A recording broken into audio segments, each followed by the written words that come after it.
Cervical cancer vaccine.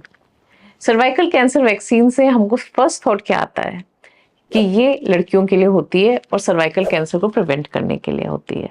आप इसमें 50% right है और 50% रॉन्ग है।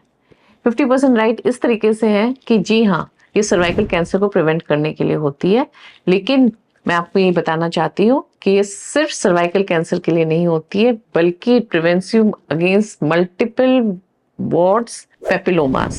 And this is not only for the girls. The boys should also get themselves immunized by the cervical cancer vaccine, because they are also predisposed to human papilloma virus, against which this vaccine prevents. This human papilloma virus causes penile cancers, it can cause genital warts, it can cause papillomas, it can cause oral cancers. So now I need to tell you cervical cancer vaccine कब और किसको लगनी चाहिए। Cervical cancer vaccine girls को 9 साल के बाद कभी भी लग सकती है। 9 से 15 साल के एज में अगर आप सर्वाइकल कैंसर की वैक्सीन लगाते हैं तो आपको सिर्फ 2 डोज लगेंगी, और अगर आप 15 साल के बाद लगवाते हैं तो आपको 3 डोज लगेंगी।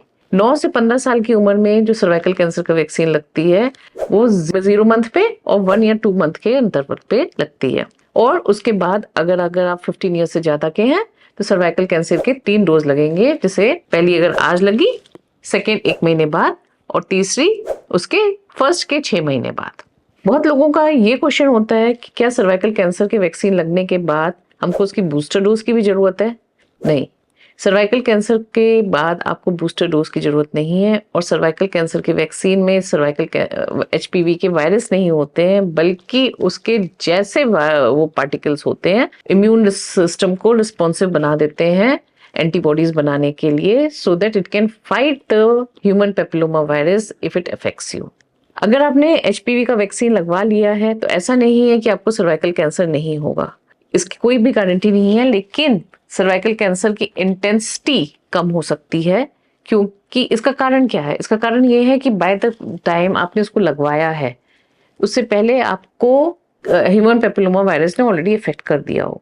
एक कारण तो ये है, और दूसरा कारण ये है क्योंकि जो ये वैक्सीन्स है ये काफी सारे strains of human papilloma virus को कवर करती है, बट नॉट 100% स्ट्रेन्स। तो अगर आपको जिन स्ट्रेन्स को कवर करती है उसके अलावा किसी स्ट्रेन के वायरस ने कैंसर की को इन्फेक्ट किया है, तो फिर आपको सर्वाइकल कैंसर तब भी हो सकता है। Get your expert opinion right now. Contact us at IPSC pain and spine hospital, Dwarka, Delhi.